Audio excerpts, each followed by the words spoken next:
मैं वर्षा स्वागत करती हूँ अपने channel unique knowledge hub by Varsha पर।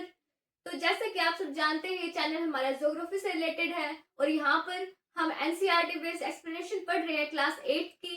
चैप्टर 1 हमारा कंप्लीट हो चुका है और आज हम चैप्टर 2 पढ़ने जा रहे हैं, जो कि केवीएस, जीट्रिपल और ईएमआरएस के लिए बहुत बेनिफिशियल है।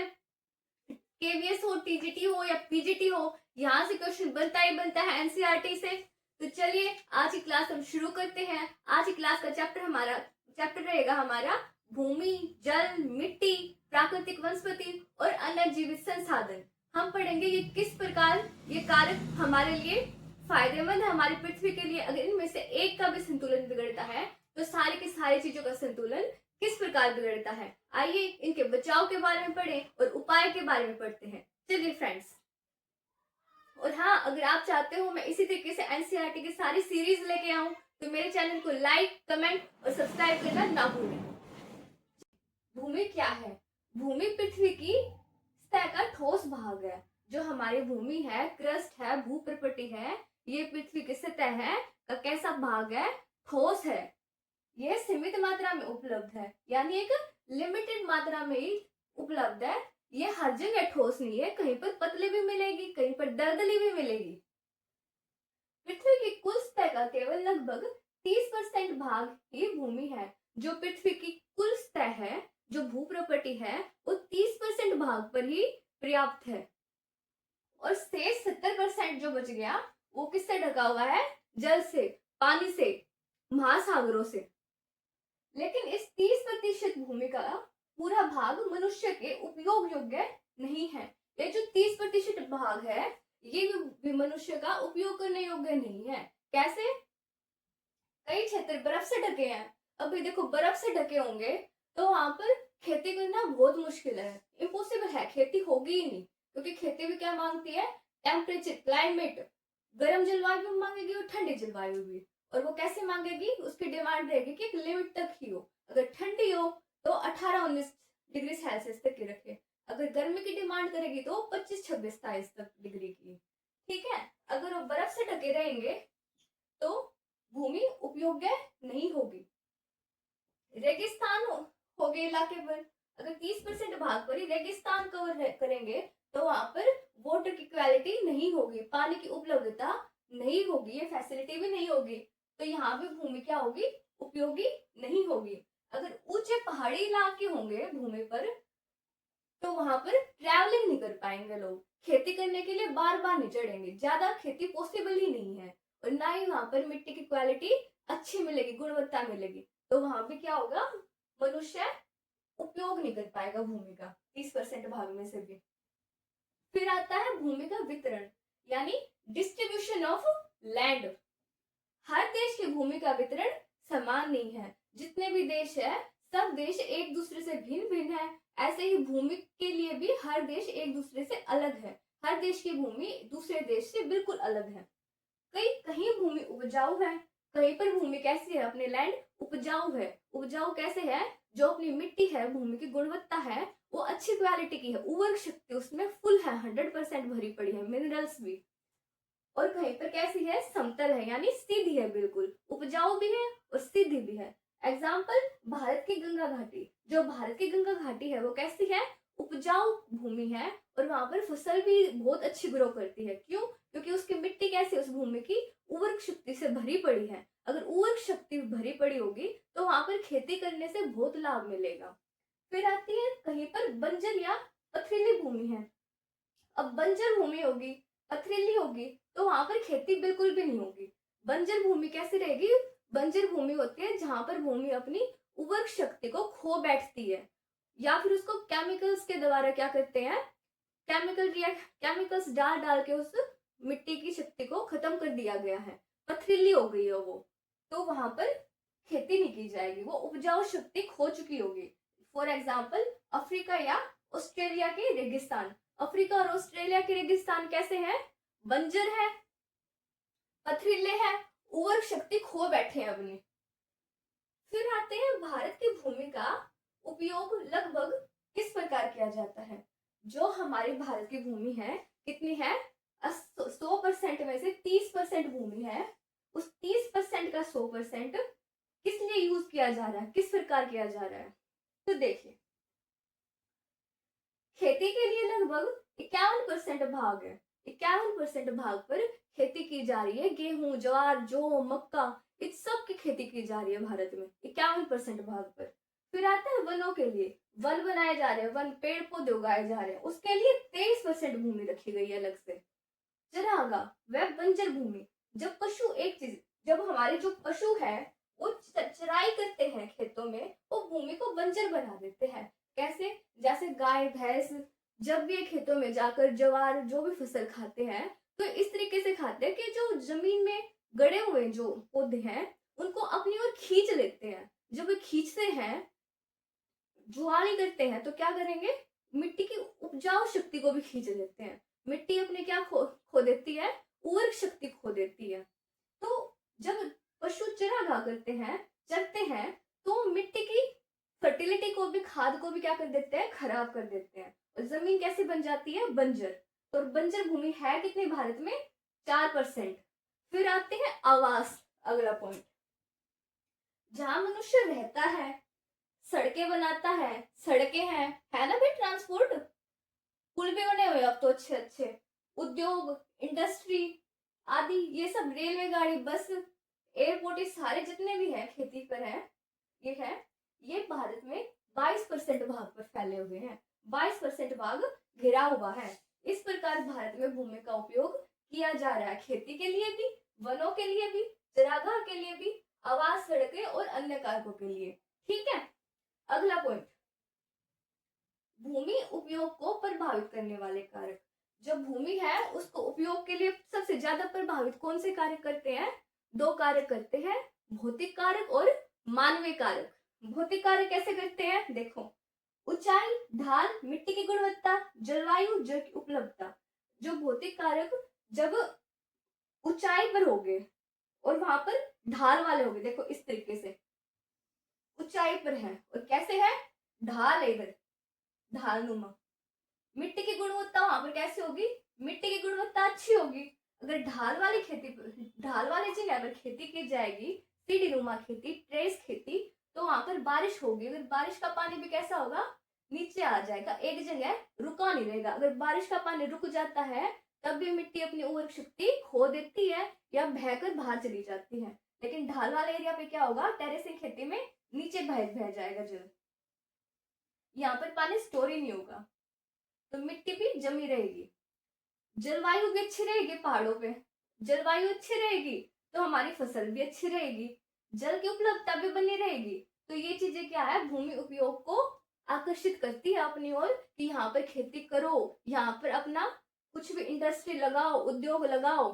ठीक है, अगला आता है मानवीय कारक।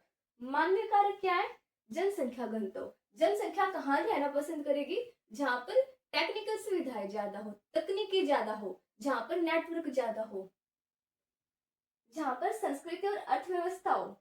संस्कृति कैसे अट्रैक्ट करती है, जैसे हरिद्वार, ऋषिकेश, केदारनाथ, वाराणसी, यहाँ पर रहने के लिए, तीर्थ स्थानों पर लोग जाते हैं रहने के लिए। ये आकर्षित करती है लोगों को कि यहाँ पर रहो, अपनी ओर प्रोमोट करती है हमको कि आओ यहाँ रहो, ये हमारे लिए बेस्ट फैसिलिटी, यहाँ पर पानी की अच्छी सुविधा है, टेक्निकल चीजों की अच्छी फैसिलिटी है। इस प्रकार ये दोनों कारक भूमि उपयोग को प्रभावित करते हैं। ठीक है, चलिए अब पढ़ते हैं हम भूमि का क्षरण, यानी लैंड ऑफ डिग्रेडेशन। क्षरण, लैंड डिग्रेडेशन। भूमि क्षरण का अर्थ क्या होता है, जब भूमि अपनी उपजाऊ शक्ति को खत्म कर देती है, या कब कर देती है, तो वो क्या कहलाती है, भूमि क्षरण। यानी यहाँ पर अपनी भूमि क्या कर देगी, अपनी उपजाऊ शक्ति बिल्कुल खत्म कर देगी। ये किन कारणों से होती है, वनों की अंधाधुंध कटाई से।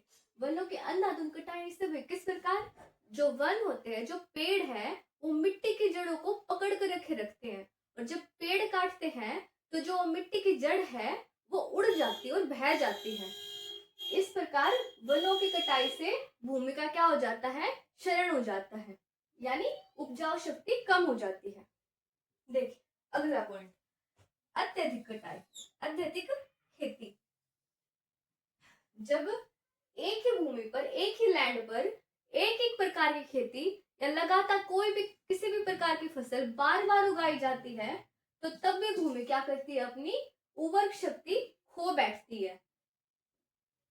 इससे भी क्या होता है, भूमि का क्षरण होता है। जैसे मान लो एक किला है मेरे पास, उस किले में मैंने गेहूं उगा दिए, फिर जैसे गेहूं उगे काट दिए मैंने, फिर मैंने ज्वार उगा दी, फिर जौ उगा दी, फिर मक्का उगा दी, ऐसे मैंने फसल उगाते रही मैं। तो एक टाइम के बाद क्या होगा, जो मिट्टी है, जो भूमि की मिट्टी है, वो क्या करेगी, अपनी उर्वरक शक्ति को बिल्कुल न्यूनतम स्तर पर ले आएगी, यानी 100 से बिल्कुल 0 पर लेके आ जाएगी, या 1 या 2 पर। वो अपनी शक्ति को खत्म कर देगी, उपजाऊ शक्ति को। अगला पॉइंट आता है चिराई और मिट्टी का कटाव। चिराई में बता चुकी हूँ, जब पशु चराई करते हैं तो पेड़ पौधे की जड़ों को खींच लेते हैं चराई करते टाइम, जुगाली करते टाइम। तो जो जुगाली करते टाइम जब पशु उन ज्वार या जो जो जिस चीज के भी पौधे उनको खींचते हैं तो मिट्टी की उर्वरक शक्ति कम होती है और मिट्टी का क्या हो जाता है, कटाव हो जाता है। तो चराई और मिट्टी के कटाव से भी क्या होता है, हमारा भूमि क्षरण, भूमि अपनी उपजाऊ शक्ति कम कर देगी या बिल्कुल खो बैठेगी।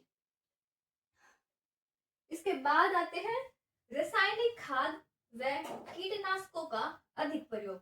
आजकल रासायनिक खाद का सबसे ज्यादा प्रयोग किया जाता है, तो कीटनाशकों के लिए हो या मिट्टी की उपजाऊ शक्ति को बढ़ाने के लिए हो। या तो इंसान क्या करता है, मानो अत्यधिक खेती करेगा और खेती के बाद क्या होगी, उपजाऊ शक्ति कम होगी, तो क्या करेगा, रासायनिक खाद का प्रयोग करेगा। कीटनाशक में अगर उसमें कीट पतंगे लगेंगे तो तब भी वो केमिकल का यूज करेगा, रासायनिक खाद का, जिससे क्या होगी, भूमि एक बार तो अपनी शक्ति, उर्वरक शक्ति को बढ़ा देगी, अगली बार से वो क्या करेगी, वो बिल्कुल मिनिमम से भी बिल्कुल खत्म हो जाएगी, बिल्कुल 0 आ जाएगी। पहले 1% थी, 100 थी पहले, फिर ज्यादा फसल कटाई से क्या होगी 1%, और उसने खाद डाल दी तो कितना हो गया, 0% हो जाएगी। तो रासायनिक खादों और कीटनाशकों के प्रयोग से क्या, भूमि की उपजाऊ शक्ति खत्म हो जाती है।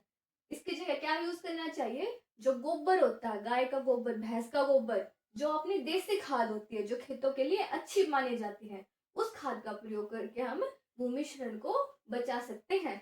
अगला आता है खनन और निर्माण कार्य। देखिए किसी भी जगह पर खनन करेंगे और किसी भी पहाड़ पर हम उद्योग के लिए निर्माण करेंगे, भूमि का कटाव करेंगे, तब भी भूमि क्या है, अपनी उपजाऊ शक्ति कम कर देगी या खत्म कर देगी। इस प्रकार भूमि अपनी उपजाऊ शक्ति कम कर देती है। इसका प्रभाव क्या पड़ेगा हमारे ऊपर, मिट्टी की गुणवत्ता घट जाएगी एक टाइम के बाद, फसल का उत्पादकता कम हो जाएगा, जल स्रोतों में गाद भर जाएगी, जितने भी पानी के स्रोत हैं उनमें क्या होगी, एक टाइम के बाद गाद भर जाएगी, भारी भारी गंदी गंदी, जो ना तो यूजफुल होगी ना कहीं पर काम आएगी, क्या रह जाएगी हमारे लिए, वो बस वेस्ट, नुकसान ही नुकसान पहुंचाएगी हमारे इन्वायरमेंट को भी। फिर आते हैं इसके संरक्षण के उपाय, यानी इनको हम कैसे बचा सकते हैं। जो ये फैक्टर्स हमने पढ़े हैं ये आगे चलकर ऐसा ना हो, इनको कैसे बचाएंगे। देखिए पहला पॉइंट, वृक्षारोपण। पेड़ लगाने के लिए मिट्टी का कटाव रुकता है। अगर हम पेड़ लगाएंगे तो मिट्टी का कटाव क्या होगा, रुक जाएगा। क्यों, क्योंकि पेड़ जो होते हैं वो मिट्टी की जड़ों को पकड़ कर रखते हैं। तो बारिश होगी या पानी हो गया, तेज हवा आएगी तो हवा अपने साथ मिट्टी को उड़ा नहीं लेके जा पाएगी, ना बहा ले जाएगी, क्योंकि मिट्टी की जड़ों को कौन पकड़ के रखा है, पेड़ों की जड़ ने। तो वृक्षारोपण से संरक्षण का होता उपाय। फिर आते हैं सीढ़ीनुमा खेती। सीढ़ीनुमा खेती कहाँ की जाती है, पहाड़ों में की जाती है।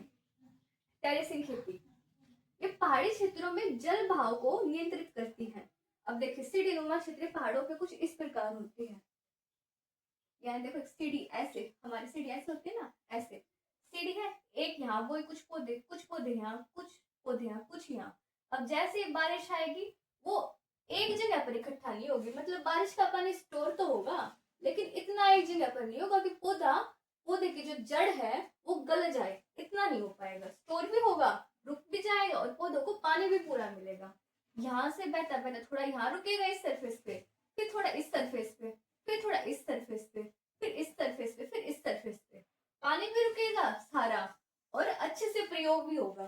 तो सीढ़ी नुमा खेती करके हम अपनी मिट्टी को अपनी भूमि की उपजाऊ शक्ति को बचा सकते हैं।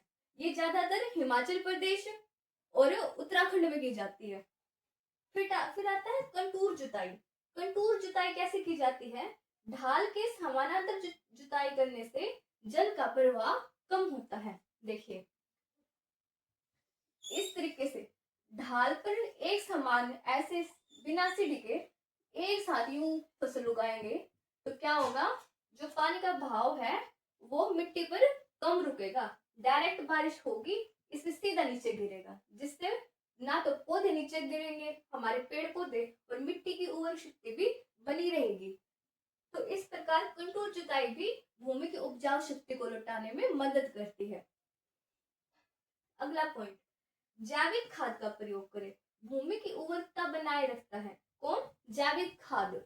जो गोबर होता है, तूड़ा होता है, जो इन्वायरमेंट से जो खाद मिलती है, वो खाद अगर हम भूमि के ऊपर डालें तो भूमि की जो उपजाऊ शक्ति है वो बढ़ जाएगी।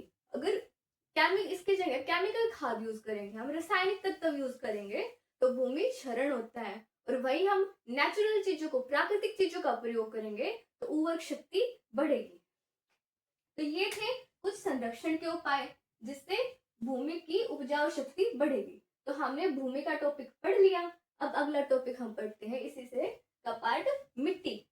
चलिए, मिट्टी अपना अगला पॉइंट है मिट्टी। मिट्टी क्या है? मिट्टी पृथ्वी की ऊपरी परत है जिसमें पौधे उगते हैं। यह चट्टानें अपक्षय से बनती है। यह चट्टानों के अपक्षय से बनती है कौन? मिट्टी। अपक्षय क्या होता है? जब चट्टान एक दूसरे से टकरा कर जो चूना निकलता है, जो मिट्टी निकलती है, धूल के कण, उससे क्या बनती है? मिट्टी। यह मिट्टी हवा, पानी, तापमान और जीव जंतु अपना योगदान देते हैं, तब जाकर ये मिट्टी बनती है। मतलब सिर्फ चट्टानों का इसमें रोल नहीं होता, इसमें हवा का भी रोल होता है, पानी का भी, तापमान का भी और जीव जंतु का भी। 1 सेंटीमीटर मिट्टी बनाने के लिए 100 से लेकर 1000 वर्ष लगते हैं, तब जाकर हमारी 1 सेंटीमीटर मिट्टी बन पाती है। इसके बाद आता है मिट्टी बनने की प्रक्रिया। तो मिट्टी बनने की प्रक्रिया क्या है? पहली है भौतिक अपक्षय। भौतिक अपक्षय कैसे? जब तापमान में बदलाव और वर्षा और हवा से जब चट्टानें टूटेंगी, यानी जब तापमान ज्यादा होगा या कम होगा, ज्यादा तापमान होने से हवा में जो बदलाव होगा उससे जो चट्टान टकरा कर टूटेगी, या अंदर अंदर मॉइस्चर होने से जो चट्टानों के छोटे छोटे पार्टिकल्स टूटेंगे, वो क्या बनाएगी? मिट्टी बनाएगी। तो उसे क्या बोलेंगे? भौतिक अपक्षय। फिर आती है अगली अपक्षय, रासायनिक अपक्षय।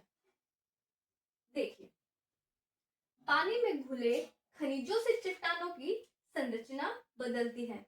जब खनिज पानी में घुल जाएंगे तब जो छोटे छोटे पार्टिकल्स निकलेंगे, डस्ट पार्टिकल्स, उन्हें क्या बोलेंगे हम?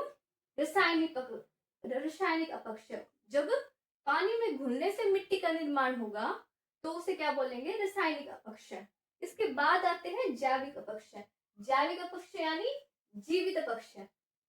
पौधों और जीवों के अवशेष मिट्टी में हुमस बनाते हैं। जो पौधे होते हैं और जो जीवों के अवशेष होते हैं, जो हड्डियां होती हैं, जब वे पानी में घुलती हैं तो वे क्या बनाते हैं?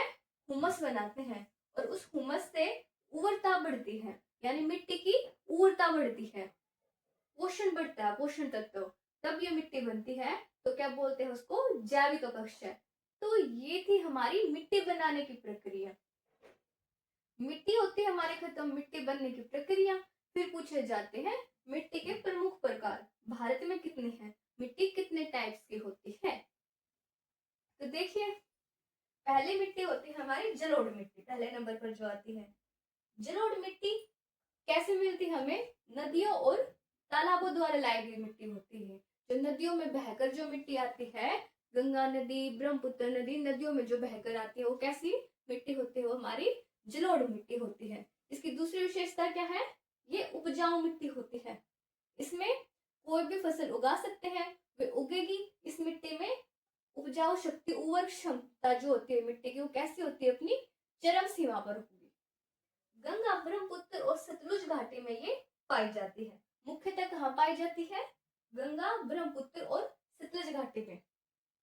गेहूं, धान, गन्ने के लिए ये सबसे उपयुक्त मानी जाती है। जलोढ़ मिट्टी गेहूं, धान, गन्ना के लिए उपयुक्त मानी जाती है। कौन सी मिट्टी? जलोढ़ मिट्टी। तो अगली मिट्टी को पढ़ते हैं अब हम। फिर आती है सेकंड हमारी काली मिट्टी। काली मिट्टी हमें कहाँ मिलती है? महाराष्ट्र में मिलती है, मध्य प्रदेश और गुजरात में ये सबसे ज्यादा पाई जाती है। काली मिट्टी में नमी ज्यादा होती है और नमी के कारण इसमें कपास, सोयाबीन और तिल सबसे ज्यादा उगाए जाते हैं काली मिट्टी में। नमी के लिए कपास, सोयाबीन और तिलहन सबसे ज्यादा खेती की जाती है काली मिट्टी के अंदर। तो इसके बाद आती है लाल मिट्टी। लाल मिट्टी दक्षिण भारत के पठारों में पाई जाती है, जो साउथ साइड अपने उस साइड। लोहे की अधिक मात्रा मिलती है लाल मिट्टी में। कम उपयोगी होती है ये, लोहे की मात्रा ज्यादा होने के कारण ये कम उपयोगी होती है, लेकिन सिंचाई के कारण इसको उपयोग में लेके आया जा सकता है। मतलब इसमें हम सिंचाई करके इसको उपयोग में लेके आ सकते हैं। फिर आती है लेटराइट मिट्टी। लेटराइट मिट्टी वर्षा वाले क्षेत्रों में मिलती है। कहाँ पर? जैसे मेघालय, जहाँ पर बारिश ज्यादा होती है। ये कॉफी, रबर के लिए सबसे ज्यादा उपयोगी होती है। कॉफी, रबर के लिए कौन सी मिट्टी उपयोगी होती है? लेटराइट मिट्टी। फिर आती है रेगिस्तानी मिट्टी। रेगिस्तानी मिट्टी के तो नाम से समझ जाओ, रेगिस्तान कैसा होता है? सूखा, बिना पानी का। तो मिट्टी कैसी होगी? सूखी होगी, रेत से भरी होगी। ये राजस्थान साइड मिलेगी और गुजरात में मिलेगी। सिंचाई से उपजाऊ बनाई जा सकती है, वरना ये मिट्टी भी उपजाऊ नहीं होती, बहुत कम उपजाऊ होती है।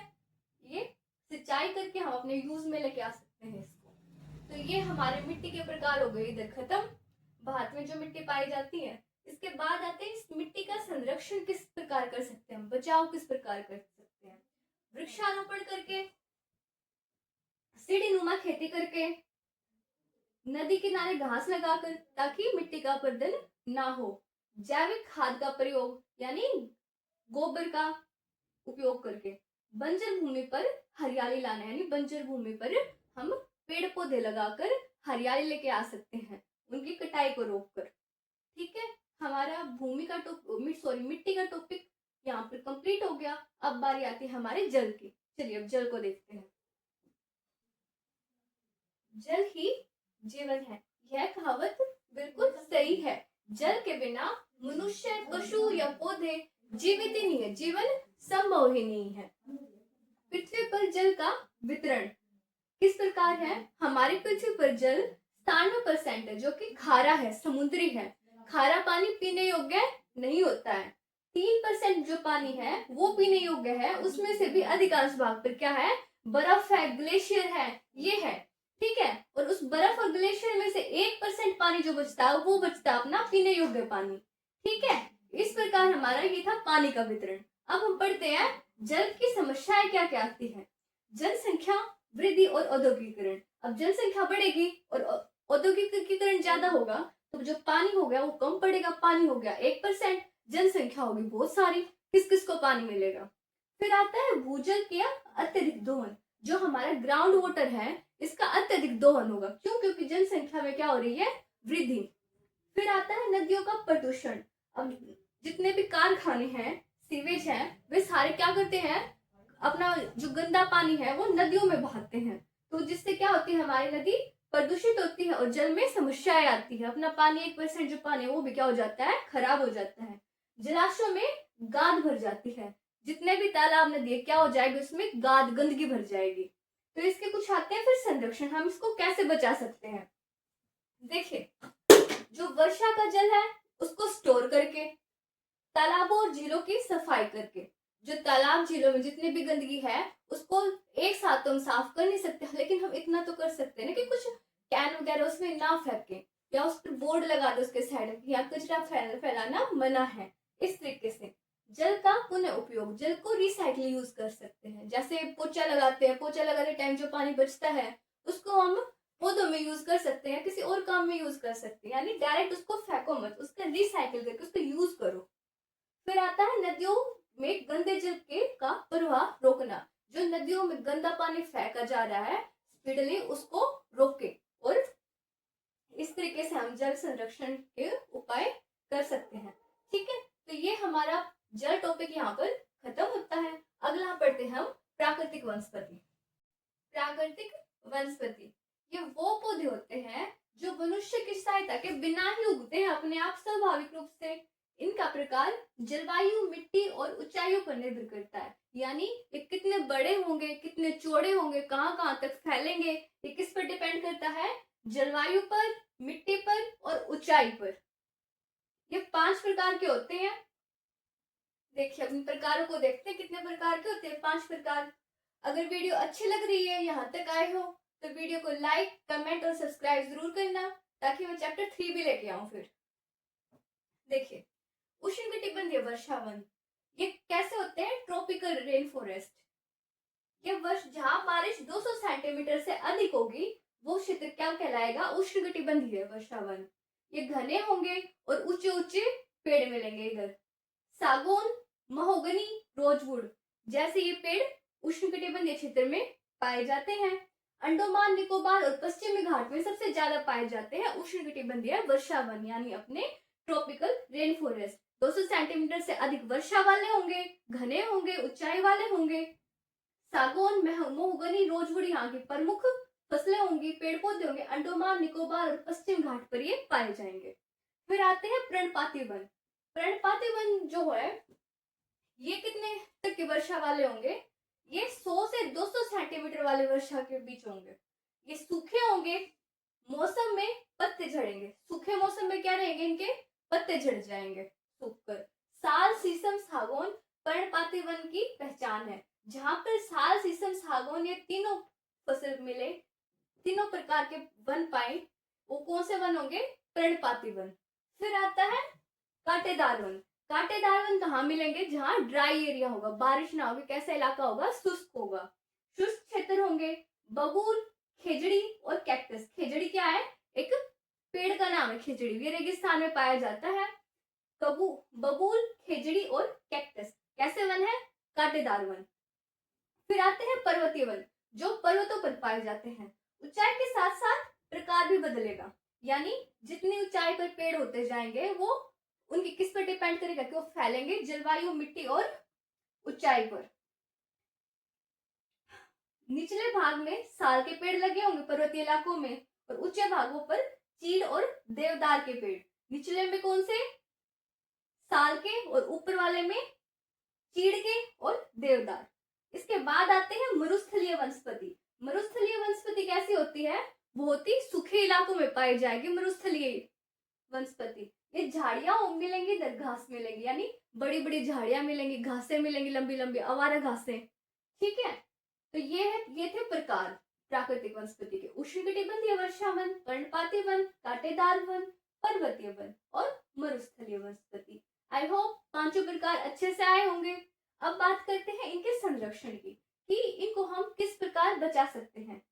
वृक्षारोपण करके, वृक्षों को बचाकर हम इन 5 को बचा सकते हैं। वनों की कटाई को रोककर, जंगलों में आग से बचाव, जंगलों में जो आग लगती है उसका बचाव करके हम इन वनों को बचा सकते हैं। ये आग ज्यादातर कहाँ लगेगी? सूखे एरिया में। कांटेदार वन, जो सूखे एरिया होंगे वहां पर आग ज्यादा पकड़ेगी। गर्मी होती है ना, तब आग लग जाती है जंगलों में, सूर्य की रोशनी ज्यादा तेज होने के कारण। वो सूखे इलाकों में ज्यादा लगती है। वन महोत्सव जैसे अभियान चलाकर, वन महोत्सव मतलब अलग वन अभियान चलाकर, उसमें भाग लेकर, वनों को के बारे में लोगों को जागरूक करके। ठीक है, ये था संरक्षण। तो हमारा प्राकृतिक वनस्पति का टॉपिक भी हो गया पूरा। अब पढ़ेंगे हम वन्य जीवन संसाधन। ठीक है, वीडियो अच्छी लग रही हो तो मैं फिर बोल रही हूँ, लाइक, कमेंट और सब्सक्राइब जरूर करो। चलिए अगला, लास्ट आता है हमारा वन्य जीव संसाधन, यानी वाइल्ड लाइफ। वाइल्ड यानी वन्य, वनों में रहने वाले सभी जानवर क्या है? हमारे लिए एक संसाधन का काम करते हैं। जैसे सभी जंगली जानवर, पक्षी, कीट, मछली आदि, ये सभी क्या है? वन्य जीवन का हिस्सा है।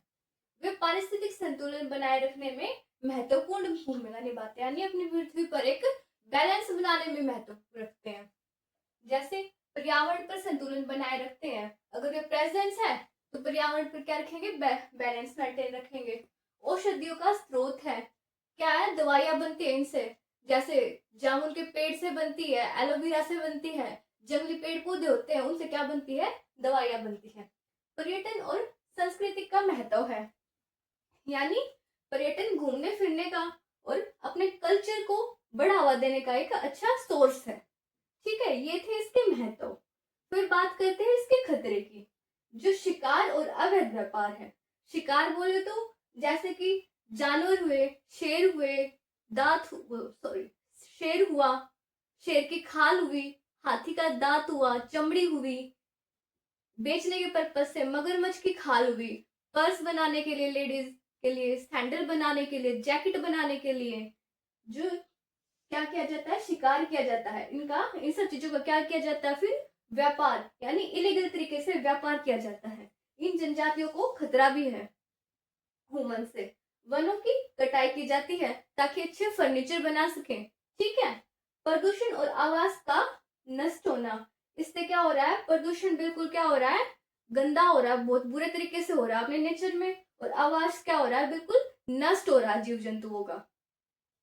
फिर बात करते हैं संरक्षण की।